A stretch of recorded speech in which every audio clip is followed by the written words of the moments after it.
little YouTube audio clip for you there. Yes. And we are live.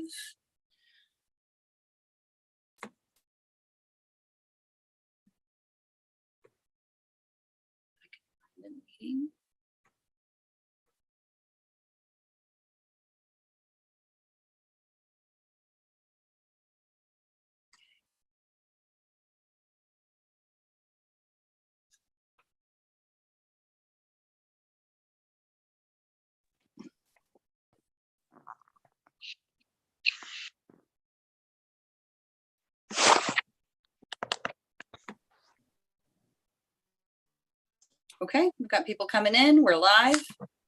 Good to go. Okay. You might want to glue your hat down and crank your spur straps up a little bit because it is round one of the National Finals Rodeo. It is day one of Top 15 Challenge 2022. I'm Kendra Dixon, and I'm here with James Davison. James, how's your morning? Doing great. Great to be here. So you're going to kick off Top 15 Challenge. I appreciate that privilege. I think is amazing. We had a great workshop earlier this year about spurs.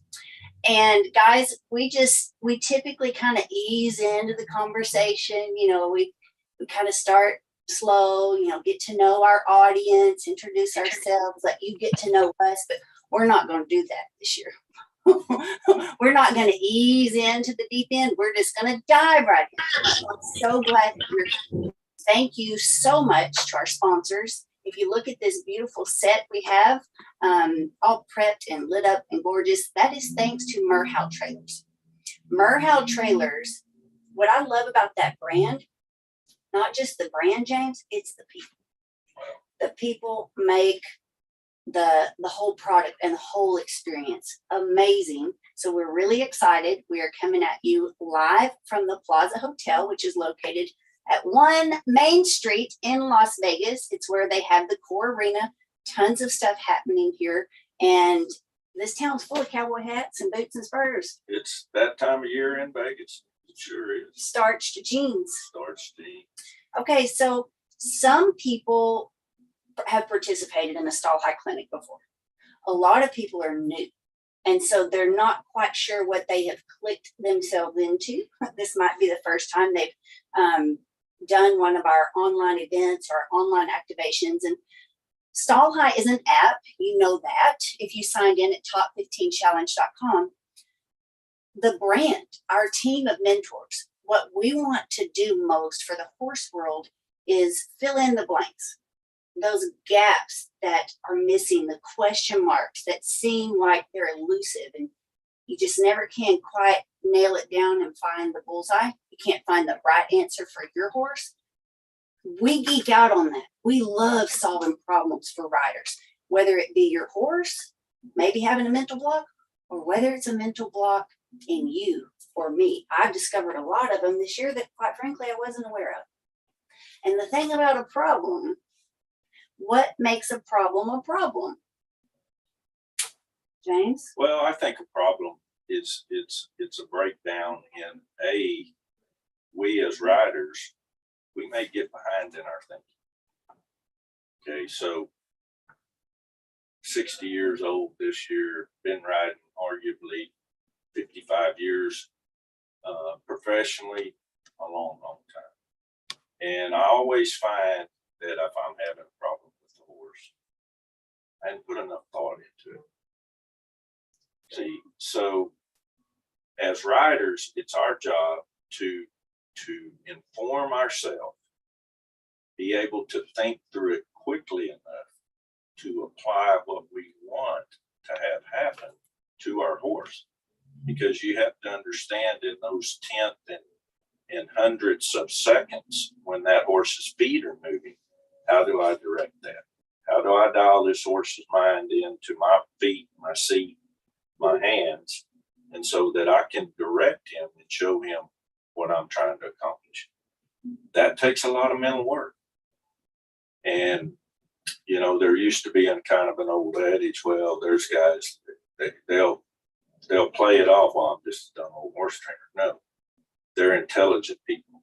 Everybody who's endured and ridden numerous horses has had to soul search. They've had to inform themselves. They've had to go back, bring some old videos up, or think about another horse and how they accomplished that goal with that other horse, and maybe take that and change it around a little bit, but where that horse can actually understand. Because everybody, I mean, you watch tonight, it's on, it's game on, everything's fast. You move your hand this much, your horse has to go, you know, and they have to be moving their feet in the right place to really, I mean, you're just not going to be in the game if you're not. This is the highest level of rodeo horsemanship. We're going to witness it tonight. I've talked with guys all morning, guys coming by our booth, and it's fun because all of them say one thing: my horse is ready, and I'm mentally ready. And they didn't get there by not really working at it. And sometimes I think riders come in and they just they look at a horse as something to have fun on, and there's nothing wrong with that. There are a lot of horses out there that are very fun. Some of these higher level horses, they can challenge us way too much. And so as riders, our feet, seat, our balance, our field timing, and our mechanics, all of those things have to come together to really perform at a high level. Then you add a cow or some other animal to the game, and what do you have? You have to be able to feel your horse, look where you're going, and know where that animal is or when that barrel's coming in. So all of that, it's complicated if you make it, but when you learn to focus, it becomes so much fun. Focus. That's one of those words. It's one word. Seems simple, right? But really, there's so many different levels in learning, you know, what is the problem? A lot of people agree we need to focus, but it's easier said than done. So we've already mentioned, like, we geek out when it comes to removing the mental blocks. What I think makes a problem in the simplest form is that you just don't know the answer yet. We're all about finding solutions, answering the questions. And we don't have all the answers. And that's the great part about having a team. Sure. And a community at Stall High. And my question today, as I wrote my notes this morning, are you still loping circles? That is a literal and a figurative question that I'm challenging you with right now. Because if you really think about it, and I love the way you said rethink, circles don't go anywhere. Sometimes the wrong techniques have been handed down for so many generations. People just complain because they don't feel like they're getting the results they want. They're not getting to Las Vegas in the top 15, which is where my heart wants to be. Maybe your goal is to win your year-end association. Maybe your goal is to just leave the first barrel standing. Maybe it's to stop crashing through the barrier.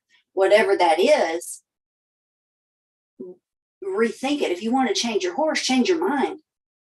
And that's how you just first started out. And I love at Stall High every Wednesday night, guys, James Davison is our equine behavior specialist. So every night of the week, we have a mentorship program at Stall High. James very graciously shares his lifetime of wisdom from the saddle with us every Wednesday night. And I love that you have a very tactful way of not speaking over our heads, but you really challenge us to rethink what's not working. If our car doesn't start, Where do we go? yes, buying new cars or having a new key made Well, may not fix it. so what you just said is we have to challenge ourselves. So think about a horse. Think about a horse's world. What does he know? And how do we approach that? So our challenge is, what is getting in the way? Is it our frustration? Is it our emotion? Is it basically it's ego? I'm gonna let this train go by And I'm gonna ask you that again. What's getting in the way? What is getting in the way? And part of that is if I would just slow down right there, and I wouldn't try to accomplish that maybe at that speed, but as a human, I need that time to feel that, and that horse needs that time to respond. And in a hustle bustle world, trains going by, cars, traffic, blah blah blah, we're all used to things like that. And one thing that is so rewarding about the horse is when he knows it, he can do it 10 times faster than we can. But we have to allow him to learn it slow, remember it, because that horse has a terrific memory. And once he remembers it, guess what? So for me, it's so rewarding year after year after year, is for that horse to come out that next day and go, hey, I remember what you showed me right there yesterday. And then he does it for us. So that is the one of the most important things in the process of getting that horse to where you want him to be, is giving time to learn it, to do it, and then giving time to remember. That remember part can be tough because we're going on to the next one. You know, like if we're working young road horses, we'll row, go all the way to the end, go all the way back.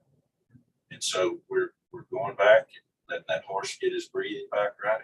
But those horses are remembered as we're walking back. We set it up again. And that's our job, is to truly set that situation that we want that horse to accomplish. And we keep setting it up. We can't make that horse do it right there, because we'll have to make him do that for the rest of his life, whether it's going in the stall, whether it's going on the trailer, whether it's standing still and allowing me to get on. All of those things, they have to be that horse's idea. And how do we accomplish that? A lot of people can't put words to it, but they can go do it. And when they think back, you know, there's people that are just really talented. That's not me. I have to think about everything that I'm doing. When I go show, then hey, it's showing. It's time to get up here. Let's see what we know. If it doesn't work, I'm not crushed. I go back and watch my video, and I go, well, that's my fault.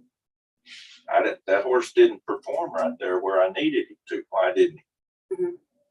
And most of the time, if we'll just accept the fact that horse doesn't know, and go back and show him, because remember, when we bring the horse into the human world, he is only going to know what we show him. He knows what to do in the horse world because he's a horse. But then we bring him in here and we say, hey, we want you to do this. How does he know that? He doesn't get to sit in the stall and read a book.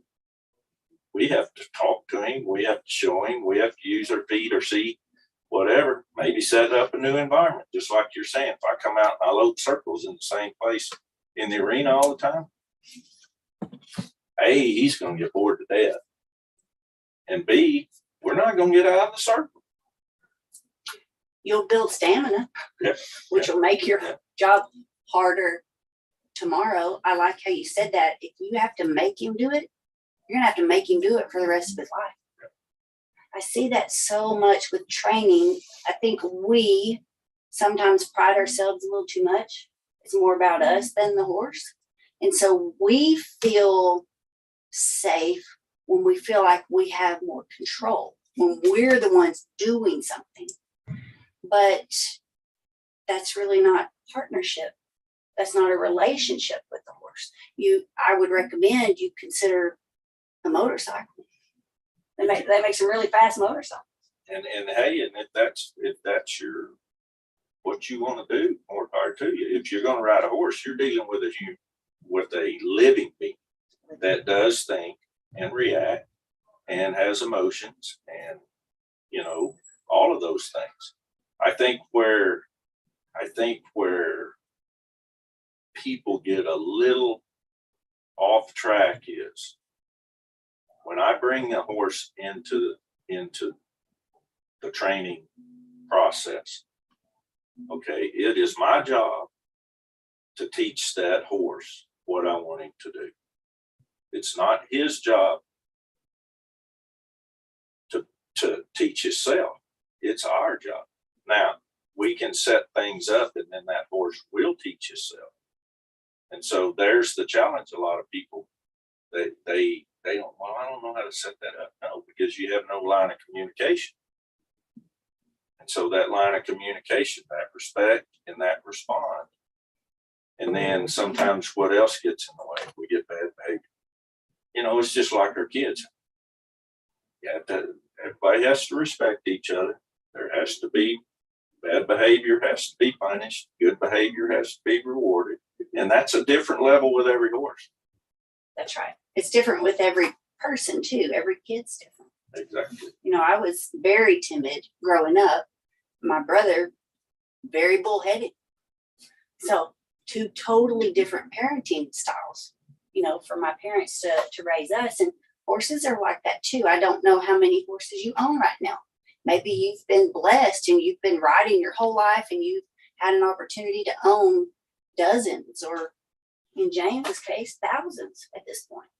So it is different. And I like how you said, once you understand it and you know how to focus, you learn to focus, right? It becomes fun. And if you're watching because your rodeo event is not fun right now, I'm so glad that you're here. I'm glad that you're investing your time into Top 15 Challenge to rethink how you've been doing it. Because if it's not working, you're probably loping circles, figuratively. Let's go somewhere. Let's forge a new path. But before you can do that, you first have to understand why there is a problem. What is causing the problem, so that the problem doesn't just repeat itself, whether it be the next horse or next week, or you hand it down to your kids and they hand it down to their kids. So what you just said is I'm older than you, but we grew up in an era where horses were used to do a job, and quote, a saddle horse. And so a lot of the people that come in and want to enjoy a horse, they didn't experience that.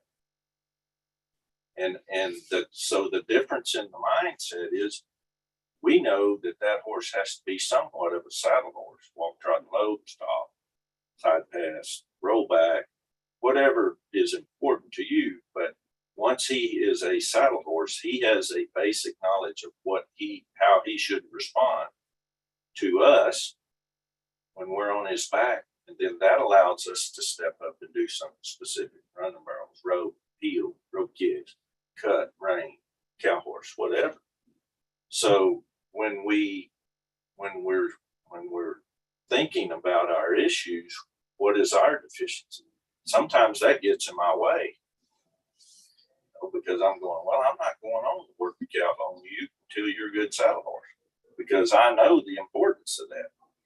And that come out daily and have that good work ethic, and then we can go on and do other things. So good. Deficiency. Ouch. That hurts a little bit. I have a story. So we started working on Top 15 Challenge in August of this year. And Lori and Shelly and I, they're behind the cameras, and our interactive members and our coaches at Stall High, like, we have put a lot of energy into this event. And this is the first day of Top 15 Challenge.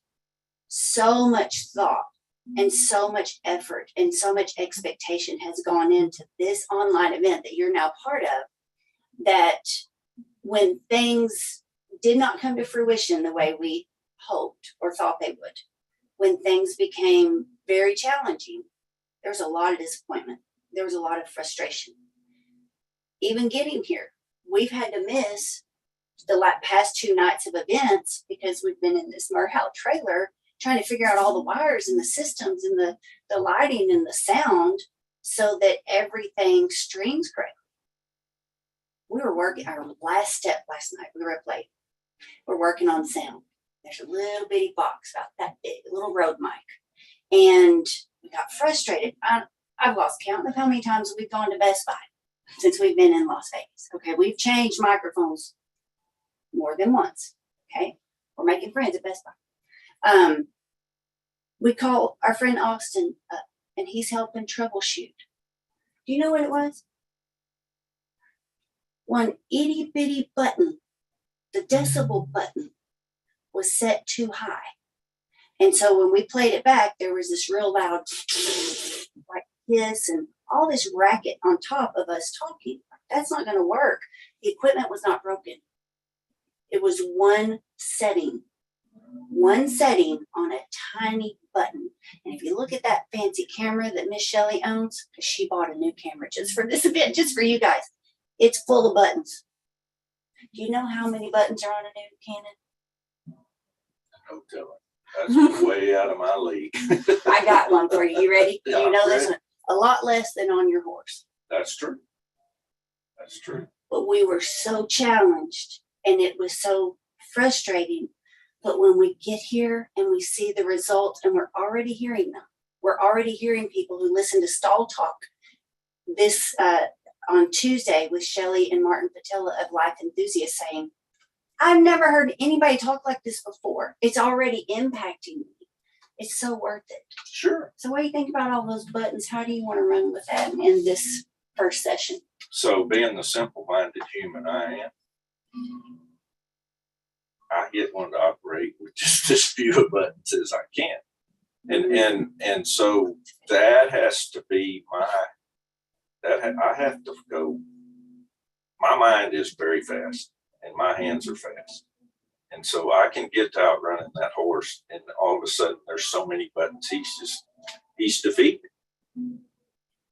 And the bottom line is, hey, let's slow this down. Let's make it simple. And then that horse will take that thinking, because remember, our goal is to get the horse to do it for us. Well, man, we can't have a big dissertation or a book like this thing. And so even though we throw a lot of stuff out on all these calls, and sometimes I watch it back, come on, man. You're just throwing stuff out there just like you do riding sometimes. Back it up, make it simple, and let's focus on what's important. And if you have so many buttons that you can't press them all, you're not going to get it done. And that's what we have to really work at. And so one thing 35, 40 years ago, I'd go, well, man, I just finally said, hey, I'm going to do that until you do that for me. And that has been the basis of how I interact with horses for the last 50 years. I'm going to keep doing that until you do that for me. Okay? Because that's giving the horse the chance to learn. And if I make that so complicated, what's he doing? He's thinking about me and he's not thinking about what he's supposed to do. Okay, repeat that. So if I have so many buttons, and sometimes I call it, he's intimidated. He's not going to go and start trying to accomplish what I'm trying to get him to do. All he can think about is all the buttons that I put on him right there. So we have to be careful, and we have to keep it simple to the things that we can do in that moment that he can respond to, because that's what a button is. What I do in the moment that horse can respond to and accomplish what I'm asking him to do with his feet.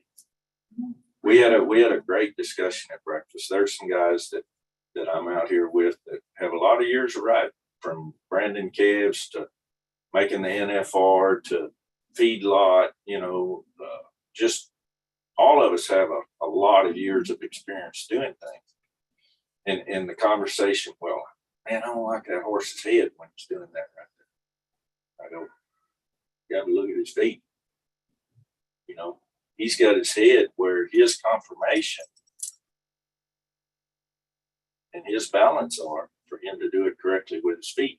So we can't put this horse in such a box that he doesn't have the time and the space to actually go, okay, now I can accomplish this with my feet.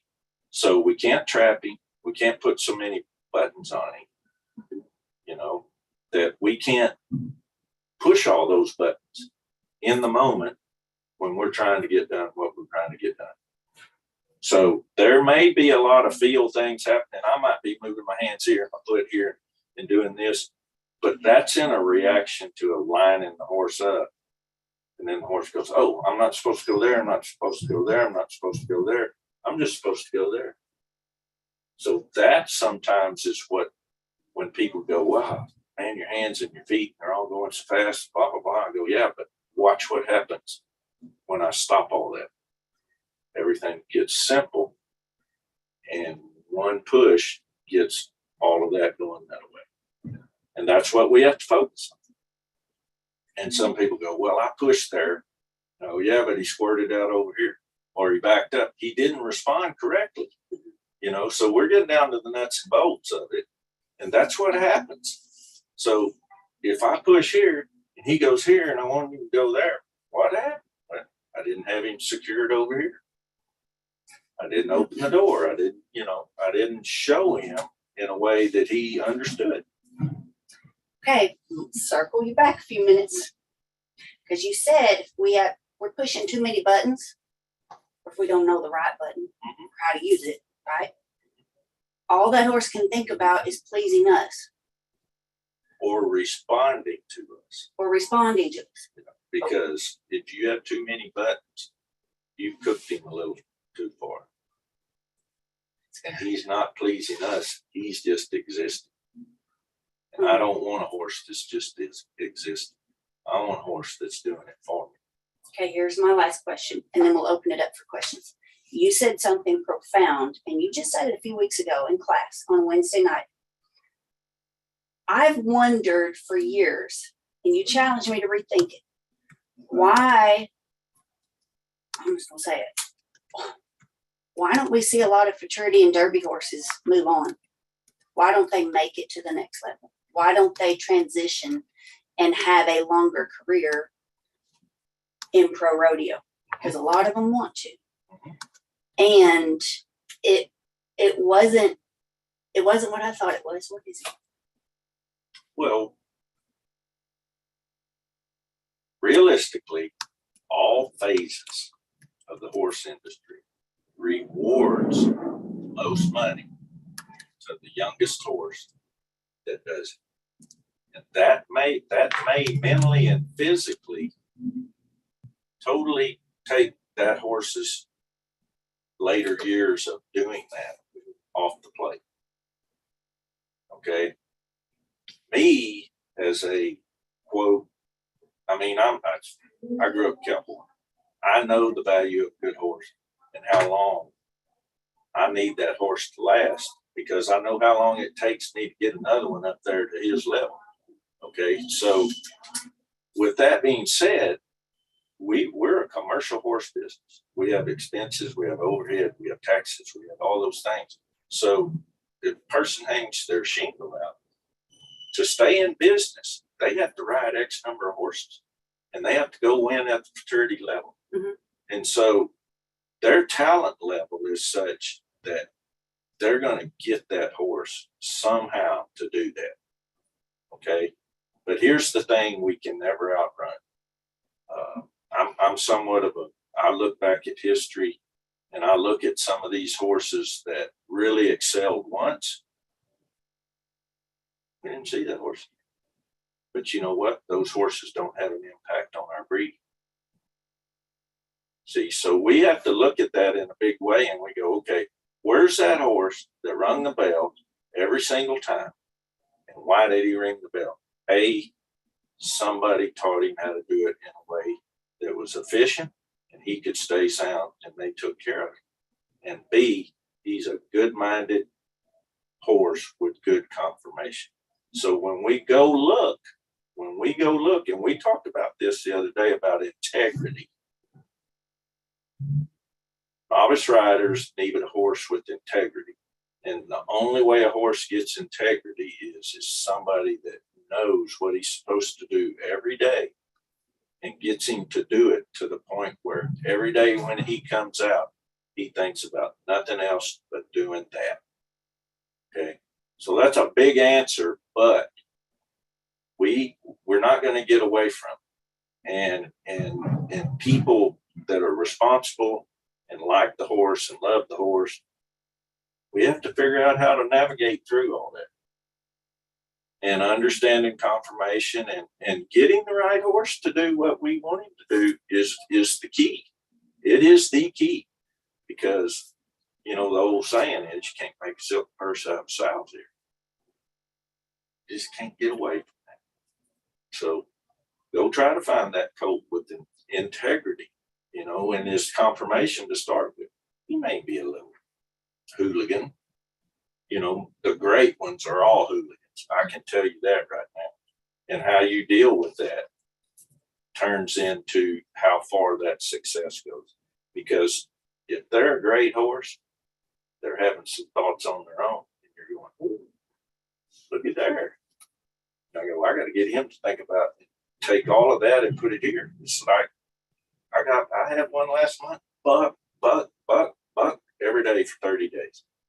And that boy, he's like, what do I do? I said, well, you got to get him to put that effort that he puts into bucking in the riding. And so. Change his mind. Rethink it. Think independent. Yeah, he said, well, I just want him to stop bucking. I said, well, make bucking a little harder. Well, how do I do that? I go, well, if I tell you, I'm going to deprive you of that process of thinking through that. But I'm going to give you a hint. You just go get that big soft blue rope over there like I've got, and you put it on him when he wants to buck. Keep hold of it. When he quits bucking, put slack in. That rope be right around where his cinch is. So now we've got a line of communication between us and that horse. Don't pull, he bucks. Don't let go. He quits bucking. I let go. That basic. I'm going to do that, and I'm going to do that. So when I pull, he goes, no, I don't want to do that. I want to go forward. That's training. That's reshaping that horse's thinking at that time. That's all training is. It's behavior modification. So good. Thank you. Thank you for being here. Oh, I enjoy it. Do you like this, guys? Drop it in the comments.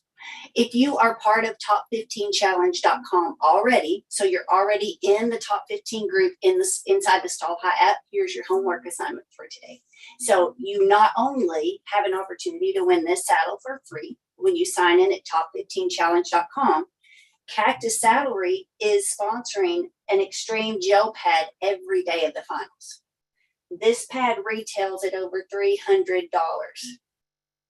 Sometimes it's just a simple button. It's just a simple change of a saddle pad. You don't know until you test it, but we're glad you're here. So your homework today, if you have accepted the challenge, and if you are part of the Top 15 Challenge already, so this applies to you, whether you came in at the first level or whether you upgraded to the Cactus Backstage Pass experience. That's the All Access Pass. I want you to go document inside the Stall High app. Tell us what challenged you today. Did James help you rethink something? Did you just have a bullseye light bulb moment and think, uh-oh, I might have been loping circles a few too many years? Because you're doing the same thing, but if it's not getting the result you really want, rather than changing your horse, like buying a new horse, and I'm not saying that's a bad thing. I made my living a lot of years selling horses. Change your mind. Change your mind. We're here to help you do that so that you don't feel like you're stuck you're stalled or stifled or just spinning your wheels, not really going where you want to go. So I'm very excited that you're here. I'm very thankful to all of our great sponsors. Our host hotel is Plaza Hotel. Our title sponsors are Merhow Trailers. They're magnificent. We're having a meeting of the mind in the Merhow right now. ADM Feed. We're going to learn a lot more about that feed company coming up during the finals. And we've got great sponsors. Merhow, ADM, Running Rose Performance Horses. This saddle is sponsored by our good friend Stephanie Cross at Tennessee Real Properties. If you want to move to Tennessee and you need to know a thing or two about a horse property that you want to buy, Stephanie Cross is your girl. So we're going to meet her during the finals. We have great companies helping us get here. You Couldn't bet. be We here without appreciate them all. Well, we appreciate you. Lori, before we shut her down, does anybody have a question? Is anybody lighting up those comments and have a question yet or a comment? We've got several comments. I love the testimony about challenging horses from Meadow. Okay. Meadow.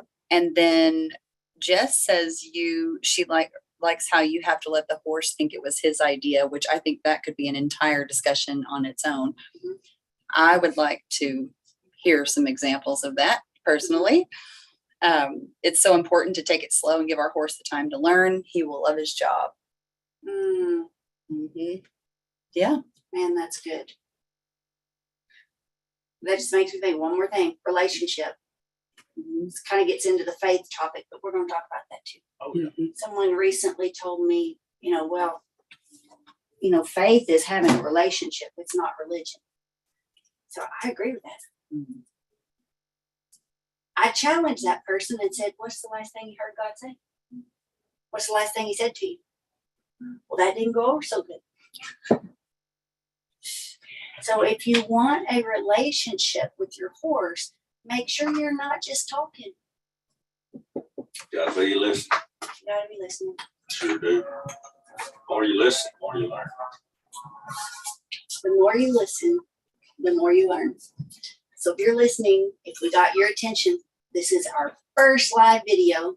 It's our first day of the Top 15 Challenge. This is round 1 of the National Finals Rodeo. I'm Kendra Dixon. I'm here with our great friend and equine behavior specialist, James Davison. Guys, thank you so much for being part of what we're doing. We will be going live multiple times every day. So if you're watching on another platform and you're like, wait, what? Who is this? What's going on? Go sign in for free right now at top15challenge.com. It's free. And you're going to gain world champion wisdom from the convenience of your cell phone. It's that simple. I'm Kendra Dixon with James Davison, and we'll see you in the next video.